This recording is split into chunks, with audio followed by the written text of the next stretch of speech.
과거 미국의 유명한 정치인 중에 벤자민 프랭클린이라는 사람이 있습니다. 미국 독립선언서의 기초를 쓴 사람이고 시간은 돈이다라는 말로 또 유명합니다. 그는 정치가이면서 외교관이었고 과학자이면서 신문사의 경영자이기도 했습니다. 그는 개인적으로 부자이기도 했지만 무척 검소했고 매사에 철저하고 종교적으로 경건했습니다. 그래서 역사가 헨리 코메이저는 이 벤자민 프랭클린을 두고서 무결점의 완벽한 덕을 갖춘 청교도다라고 평가를 했습니다. 한 번은 그가 필라델피아 사람들에게 범죄를 예방하기 위한 방법으로 야간에 가로등을 설치하자는 의견을 제시했습니다. 이 밤길이 어두워서 사고도 일어나고 범죄가 더 많이 일어난다고 생각했기 때문입니다. 하지만 시민들은 그 의견에 동의하지 않았습니다. 결국 말로 설득하는 것을 실패하고 등불 하나가 얼마나 대단한 것이 될 수 있는지 프랭클린은 직접 보여주기로 했습니다. 그래서 멋진 등잔을 하나 사서 유리갓을 깨끗이 닦고 자기 집 앞에 높이 걸어두었습니다. 그리고 매일 밤 어두움이 찾아오면 심지에 불을 붙였습니다.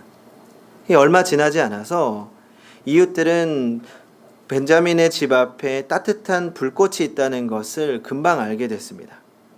행인들은 길가에 삐죽 튀어나온 돌부리에 걸려 넘어지는 것을 피하는데 이 등불이 도움이 된다는 것을 깨닫게 된 겁니다. 곧 이어서 다른 이웃들도 자기 집 앞에 등불을 걸어두기 시작했고 점차 도시 전체가 조명이 필요하다는 것을 깨닫게 되었습니다. 지난 시간 우리는 세상의 빛이 되어 빛의 역할을 감당하며 살아가야 한다는 말씀을 나누었습니다. 전 이 빛이라는 것이 어두운 길거리의 등불과 같은 역할을 한다고 생각합니다. 없을 때는 아무도 그 필요성을 깨닫지 못합니다. 하지만 누군가 먼저 등불을 밝히면 그 등불을 보고 자신의 어두운 것을 발견하고 또 등불의 필요성을 깨닫게 되는 것입니다. 전 이것이 우리 그리스도인들의 역할이라고 생각합니다. 결국 그리스도인들은 모든 사람들의 빛으로서 본보기가 되어야 한다는 것입니다. 사무엘 존스는 이렇게 말했습니다. 본보기는 가르침보다 항상 더 효과적이다. 그래서 에베소서는 우리가 본보기로서 행해야 할 것들에 대해서 말씀하고 있습니다. 특히 에베소서 후반부를 보면 하나님께서 우리에게 주시는 구체적인 명령 몇 가지를 발견할 수 있습니다. 이것들은 행하라라는 하나의 단어로 요약이 됩니다. 먼저 부르심에 합당하게 행하라, 거룩하게 행하라, 사랑 가운데서 행하라, 빛의 자녀답게 행하라. 기억이 좀 나십니까? 지난 4장부터 다룬 주제들입니다. 그리고 오늘 본문을 통해서 5번째 명령을 하고 있습니다. 15절을 같이 한번 읽어보도록 하겠습니다. 시작. 그런즉 너희가 어떻게 행할지를 자세히 주의하여 지혜 없는 자 같이 하지 말고 오직 지혜 있는 자 같이 하여. 아멘. 지금 말씀 가운데 지혜 가운데 행하라 라고 말하고 있습니다. 우리가 지혜롭게 사는 것이 세상의 빛이 되는 것이고 본보기가 되는 것이라는 겁니다. 그렇다면 지혜 가운데 행한다는 것은 어떤 의미일까요? 우리 오늘 말씀 16절을 한번 같이 읽어보겠습니다. 시작. 세월을 아끼라 때가 악하니라. 아멘. 쉽게 말하자면 세월을 아끼는 것이 지혜롭게 사는 것이다 라고 말씀하고 있습니다. 그런데 현대를 살아가는 우리들에게 있어서 이 말씀을 주의해서 읽어야 합니다. 왜냐하면 이 말씀은 단순히 열심히 살아야 한다라는 것을 의미하지 않기 때문입니다. 많은 목사님들이 이 구절로 설교하시면서 우리가 이 땅에서 얼마나 열심히 살아야 하는지, 얼마나 최선을 다해서 살아야 하는지에 대해서 강조해 왔습니다. 하지만 이 말씀은 그렇게 단순한 말씀이 아닙니다. 그리고 그렇게 해석해서도 안 됩니다. 그렇다면 오늘 세월을 아끼라 라는 말씀은 어떤 의미를 가지고 있을까요? 여기서 아끼라 라는 단어는 헬라어로 아케로라조라는 상업 용어입니다. 그 상인들이 주로 사용하는 단어였습니다. 우리가 물건을 살 때 어떻게 합니까? 우리는 적은 돈을 가지고 최대한 좋은 것을 사려고 합니다. 가성비라고 하죠. 가격 대비 성능이 좋은 것, 가격 대비 좋은 품질의 물건을 사려고 합니다. 저 같은 경우에도 돈을 아끼는 방법이 있습니다. 특별히 옷을 살 때 저는 굉장히 아껴서 경제적인 소비를 하려고 애를 씁니다. 일단 제가 필요한 옷이 있으면 먼저 아울렛으로 가는 겁니다. 아무래도 이제 신상품은 좀 비싸기 때문에 한 1년 정도 지난 2월 상품들은 원래 신상품 가격보다 70%, 80%까지 저렴하고 또 품질도 좋기 때문에 아울렛으로 가서 옷을 구하게 되는 겁니다. 그런데 이제 문제는 아울렛에 가면 마음에 드는 상품들이 많지 않다는 겁니다. 조금만 시기를 놓치게 되면 마음에 드는 옷은 얼마 남지 않습니다. 그래서 제가 여러 번 아울렛을 투어하고 옷을 구매하다가 최근 들어서 방법을 바꿨습니다. 일단 제가 필요한 옷이 있으면 백화점에 가서 그의 신상품의 옷을 먼저 입어보는 겁니다. 예를 들어서 이제 12월쯤 되면 코트가 필요하다 그러면 이제 12월쯤에 백화점을 가는 거죠. 그래서 몇 가지 옷을 입어보고 선택을 하는 겁니다. 그렇게 입어보면 너무 비쌉니다. 한 40만 원, 50만 원. 너무 비싸죠? 살 수 없습니다. 그러면 일단 마음에 드는 옷들을 골라놓고 잘 기억해 두는 겁니다. 그 모양이 어떤 옷인지 눈에 사진을 찍어 두는 거죠. 기회가 되면 사진으로 찍어서 기억을 해두고, 그러다가 이제 한 해가 지나고 나서 다음 해 한 7월, 8월쯤 되면 인터넷에서 전에 입었던 옷을 찾아보는 겁니다. 보통 이제 겨울 옷은 9월, 10월에 들어오지 않습니까? 그러니까 여름 때는 아직 아울렛 매장으로 넘어가지 않았기 때문에 인터넷에는 있지만 매장에는 없습니다. 그러니까 인터넷에서 제가 그 전년도에 골라놓았던 겨울 옷을 인터넷에 찾아보는 겁니다. 그러면 비싸게 80%까지 세일하고 전에 4, 50만 원 했던 게 10만 원 정도까지 떨어지는 겁니다. 조금만 기다리면 아껴서 살 수 있는 겁니다. 일명 역시즌 쇼핑이라고 하죠. 그러면서 이야기를 들으시면서 그렇게 생각하실 수도 있을 것 같습니다. 야, 목사님 그 정도까지 아니야. 궁상 맞다. 이렇게 생각하실지 모르겠습니다. 그런데 오늘 아끼라라는 단어가 바로 이렇게 물건을 살 때 사용했던 단어입니다. 우리의 시간을 함부로 사용하지 말고 물건을 살 때처럼 돈을 아끼듯이 적은 돈을 가지고 최고로 좋은 품질, 가능하면 좋은 물건을 사는 그런 마음으로 주어진 기회와 시간들을 최대한 활용하라는 말씀입니다. 사실 우리는 과거에 비해서 시간을 좀 많이 벌었습니다. 그 예전 같으면 40km를 가는 데 있어서 하루 종일 걸어야 하는 거리를 이제는 자동차만 타면 30분이면 갈 수 있습니다. 과거에 비해서 우리는 더 많은 시간을 가지고 있습니다. 그런데 우리는 이상하게 더 바빠지고 있습니다. 이전에 비해서 굉장히 편리해졌지만 또 바빠졌고, 무엇을 위해서 우리가 더 바빠졌느냐, 이것이 문제라는 겁니다.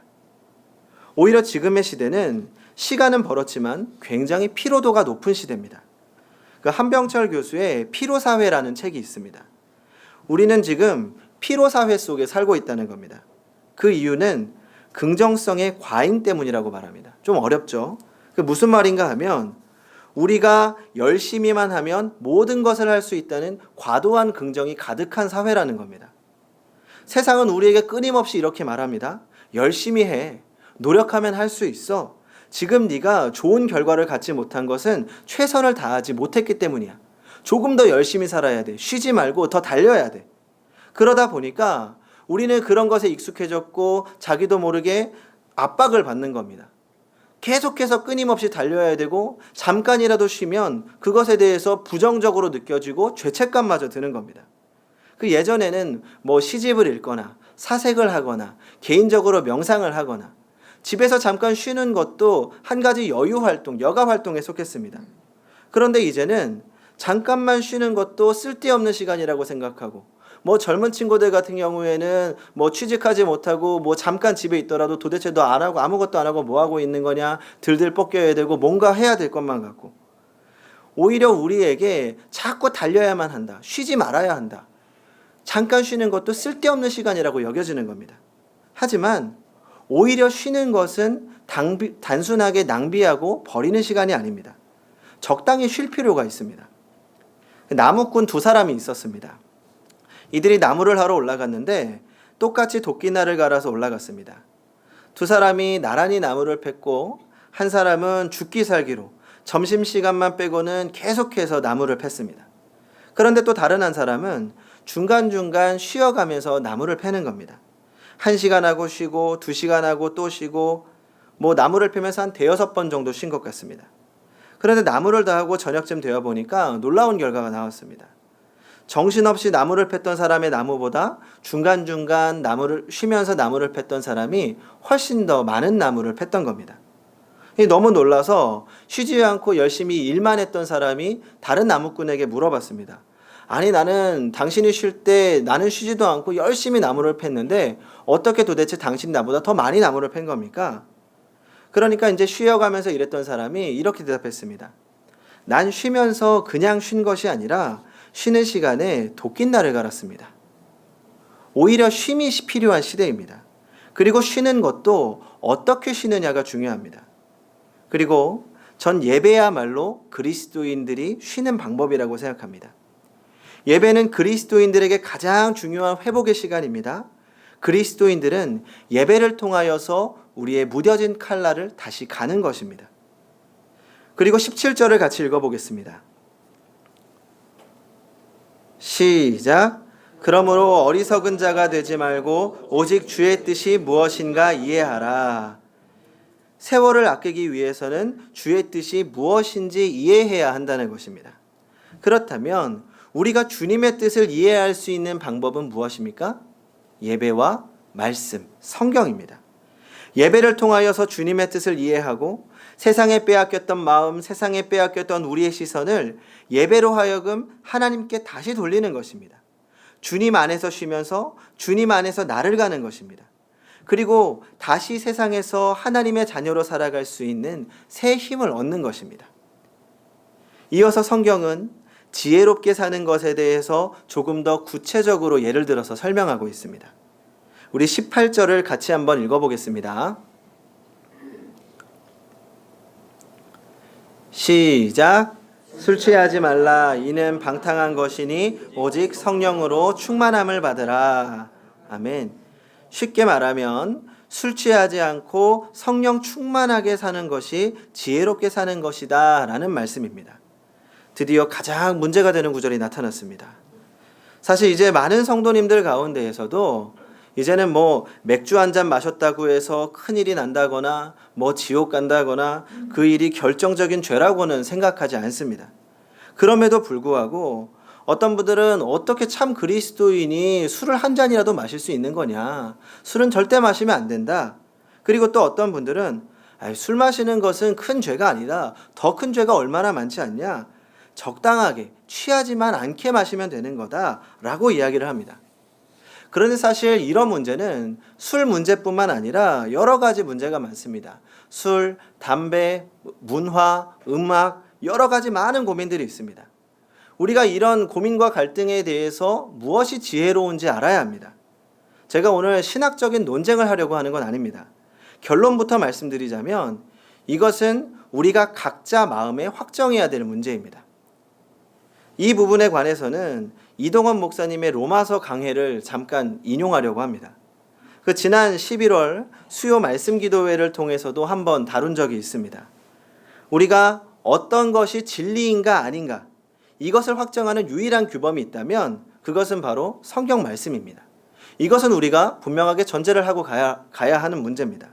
하지만 어떤 문제들은 성경 말씀에 의해서 진리와 비진리를 확정하지 못하는 경우가 굉장히 많습니다. 성경에 나와 있지 않은 문제들, 진리와는 조금은 거리가 있는 문제들, 그런 문제들에 관해서는 각자 마음에 확정하라고 가르치고 있는 겁니다. 제가 말하는 것이 아닙니다. 성경이 말하는 겁니다. 특별히 로마서 14장 5절과 6절을 보면 두 가지 사례를 대표적으로 이야기합니다.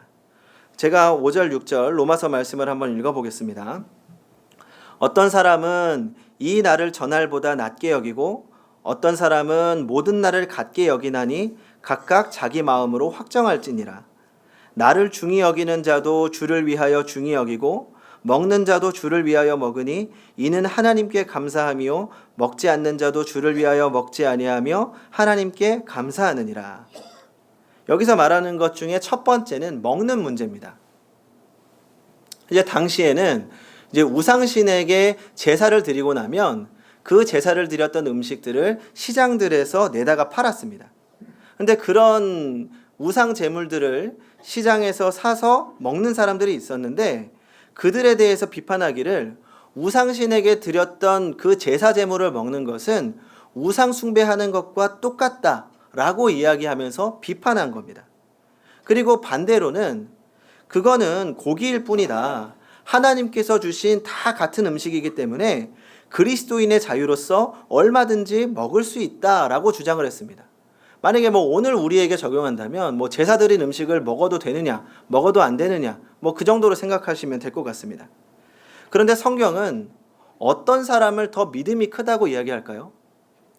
성경에서는 후자의 사람들을 가리켜서 믿음이 강한 사람이라고 말합니다. 만약에 성경이 명백하게 가르치지 않는 문제들을 가지고 율법화시켜서 이것은 반드시 시키면 안 돼, 반드시 하지 말아야 된다. 이건 반드시 해야 된다. 말씀하지 않는 부분에 대해서 지나치게 율법화하는 사람들은 도리어 믿음이 약한 사람이다라고 말합니다. 오늘날의 표현으로 말하자면 믿음이 좁은 사람이라고 말할 수 있습니다. 또 하나의 문제는 날을 지키는 문제였습니다. 이 전통적으로 유대인들은 토요일을 안식일로 지켰습니다. 이거는 유대인들에게 있어서는 절대로 바꿀 수 없는 문제입니다. 그런데 이제 어떤 그리스도인들 가운데 주님이 부활하신 날인 안식 후 첫날 주일의 예배를 드리는 그리스도인들이 생겨난 겁니다. 그러니까 이제 그들은 더 이상 토요일을 안식일로 지키지 않고 주일, 우리가 지금 지키는 주일을 안식일로 지키게 된 거죠. 그 두 그룹 사이에 이제 다툼이 일어난 겁니다. 근데 또 세 번째 그룹이 있었는데 그 사람들은 토요일이 중요한 것도 아니고 일요일이 중요한 것도 아니고 월, 화, 수, 목, 금, 토일 다 중요한 주님의 날이다 라고 생각하는 사람들이 있었습니다. 그렇다면 과연 안식일의 진정한 의미는 어디에 있다고 생각하십니까? 사실 이 문제는 신학적으로 간단한 문제가 아니고 굉장히 복잡한 문제고 이 문제만을 가지고 평생 동안 연구하신 신학자 분들도 많이 있습니다. 그런데 그렇다면 주님께서는 이 문제에 관해서 어떻게 생각하실까요? 만약 우리가 이 문제를 가지고 주님께 물어본다면 주님께서는 네 마음대로 지킬지니라 라고 답하실 것이라는 것이 오늘 로마서 본문의 내용입니다. 하지만 그러면서도 전제를 말하고 있습니다. 각자 마음에 확정해야 하는 동기가 중요하다는 겁니다. 그 동기가 무엇입니까? 주님을 위해서. 주님을 위해서 너의 양심에 맡겨서 너의 마음에 확정한 대로 행하라 라는 것입니다. 그러면 이렇게 말씀하시는 분들도 계십니다. 목사님, 저는 제 마음을 모르겠어요. 제 마음을 결정할 수가 없어요. 더 분명하게 답을 알고 싶어요. 차라리 답을 내려주세요. 그렇게 질문하는 분들에게 저는 이렇게 대답합니다. 그러면 만약 내가 이것을 해도 되는지 하면 안 되는지 헷갈린다면 이렇게 생각해 보세요. 우리 목사님이 해도 좋은가? 만약 우리 목사님이 해도 된다고 생각하면 그리고 목사님과 함께 즐길 수 있는 일이라면 거기에 대해서 아무런 거리낌이 없다면 하세요. 하지만 그것에 대해서 거리낌이 있다면 당신의 마음에 양심이 거리낌이 있다면 하지 않는 것이 좋습니다. 당신 자신에 대해서 적용하지 말고 목사님으로부터 한번 적용해 보세요. 그것이 당신의 양심입니다. 라고 말합니다. 자기가 술 마시고 담배 피는 것은 괜찮다고 생각하면서 목사님은 안 된다고 생각한다면 그건 참으로 자유로운 것이 아닙니다. 신앙의 기준을 이중잣대로 세워서는 안 됩니다. 하나님이 보시기에는 목사나 성도나 동일한 기준을 적용하기를 원하십니다. 그럼에도 불구하고 여전히 답을 내리지 못하시는 분들이 많습니다. 당연합니다. 왜냐하면 우리는 본질적으로 죄인이기 때문입니다. 우리의 마음은 자꾸 악한 곳으로 흐릅니다. 악한 것을 기뻐합니다. 좋지 않은 곳으로 흐릅니다. 내 생각과 마음 그리고 상황 속에서 내가 알고 있는 것들과 수많은 갈등이 생깁니다. 그래서 중요한 것이 바로 오늘의 말씀입니다. 오늘의 말씀, 술 취하지 말라. 여기에 집중하라는 것이 아닙니다. 우리가 생각해 보아야 될 것은 바울이 왜 에베소서를 통하여 이 말씀을 하고 있느냐 하는 겁니다. 지금 바울은 무엇에 관해서 말씀하고 있습니까? 지혜로운 삶에 대해서, 지혜로운 사람이 어떻게 살아가느냐에 대한 이야기를 하고 있습니다. 그 중에서 앞에서 무엇을 먼저 다루었냐 하면 먼저 주의 뜻이 무엇인지 이해하고 세월을 아끼라고 했습니다. 그리고 이어서 술 취하지 말고 성령 충만하라고 말합니다. 이것은 지혜로운 선택에 관한 문제입니다. 이 말씀을 이해하려면 당시의 종교적인, 문화적인 배경을 조금 더 생각해 봐야 됩니다. 주석가 핸드릭슨에 의하면 당시 헬라 세계 이방인들은 그 감정적인 기쁨을 얻기 위해서, 그리고 근심에서 해방되기 위해서뿐만 아니라 신들과 깊은 교제를 나누고 신비한 지식을 얻기 위해서 술에 취했다고 합니다. 신적인 만족감을 얻는 거죠. 그러니까 당시의 헬라 세계에 이제 술의 신인 디오니소스, 즉 바커스 제의가 행해졌는데, 그때 이제 현란한 춤과 노래, 음주와 환락이 동반된 겁니다. 그리고 그 제의가 절정으로 이루어지면서 사람들은 어떤 신적인 황홀경에 빠져드는 겁니다. 그 술 취한 상태로 어떤 신과의 접촉감, 신적인 만족감을 누리게 되는 겁니다. 에베소 교인들은 당시 이런 사회적인, 문화적인 배경에 굉장히 익숙해져 있었습니다. 술이라는 것은 그들에게 있어서 문제를 해결하는 굉장히 좋은 도구였습니다. 감정적인 기쁨을 얻는 것이었고 슬플 때 위로를 얻는 것이었습니다. 거기다가 신적인 만족감까지 얻을 수 있었습니다. 그러니까 술이라는 건 그 사람들에게 좋은 겁니다. 물론 지나치면 좋지 않지만 적당한 술은 도움이 된다는 겁니다. 우리가 보통 생각하는 것과 별반 다르지 않죠? 그런데 19절부터 21절을 같이 읽어보겠습니다.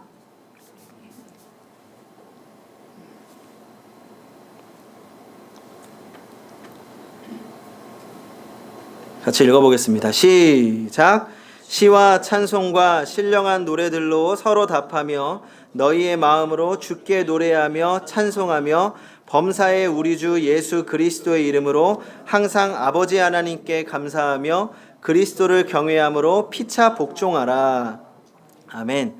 지금 우리가 읽은 것은 명령문으로 나와 있지만 이것은 성령 충만한 자에게 주어지는 결과입니다. 성령 충만하면 노래와 찬송이 절로 나오고 감사가 절로 나오고 서로 간의 관계가 회복되어진다는 겁니다. 이것이 진짜 좋은 겁니다.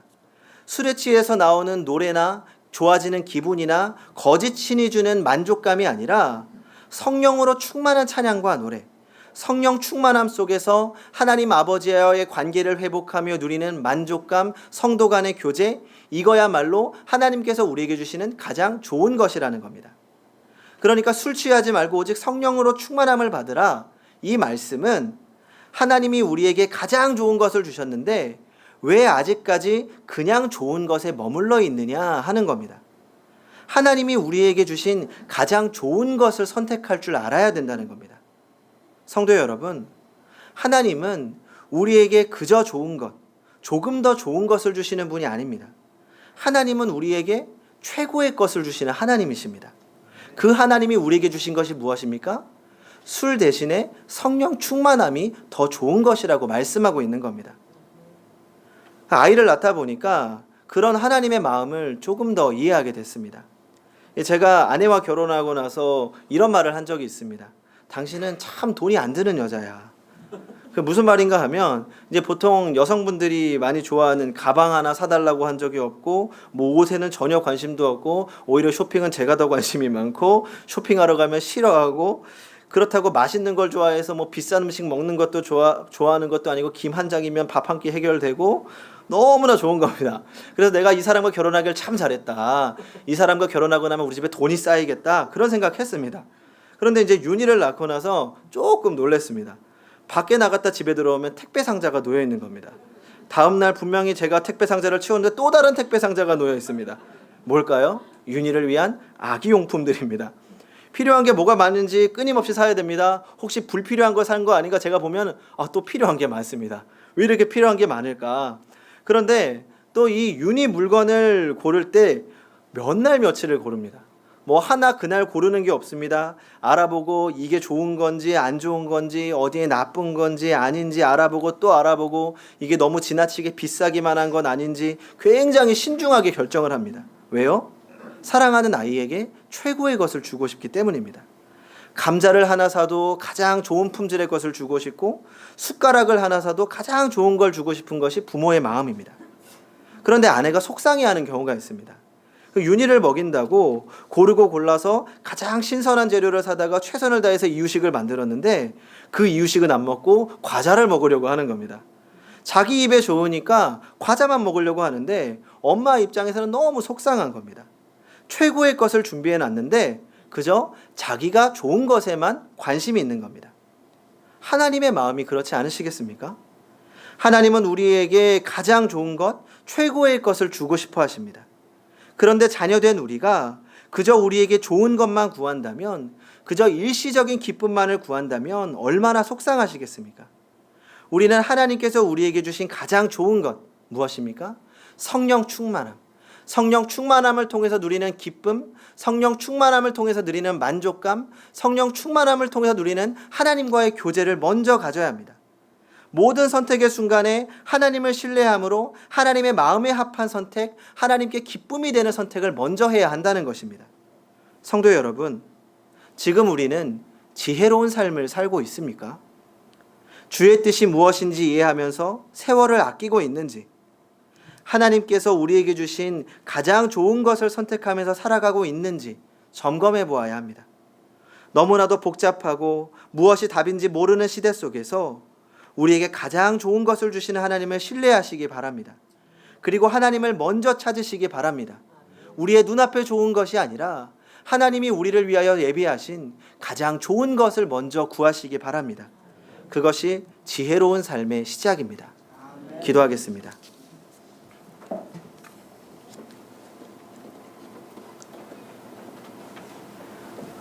우리에게 가장 좋은 것을 주신 하나님, 복잡하고 혼란스러운 세상 속에서 본보기가 되는 지혜로운 인생으로 살게 하여 주시옵소서. 바쁘고 피로한 세상 속에서 세월을 아끼며 하나님을 위한 시간을 먼저 사용하게 하여 주시옵소서. 주님 안에서 쉬고 주님 안에서 나를 갈고 주님 안에서 새 힘을 얻게 하여 주시옵소서. 또한 우리의 연약한 본성이 우리의 마음에 좋은 것을 찾으려고 합니다. 하지만 우리의 눈에 보이는 그저 좋은 것이 아니라, 일시적인 것이 아니라 하나님께서 우리를 위하여 준비하신 가장 좋은 것을 구하게 하여 주시옵소서. 성령 충만함 가운데 하나님과의 관계를 회복하고 주님과 동행하며 살아가는 지혜로운 인생이 되게 하여 주시옵소서. 예수님의 이름으로 기도합니다. 아멘.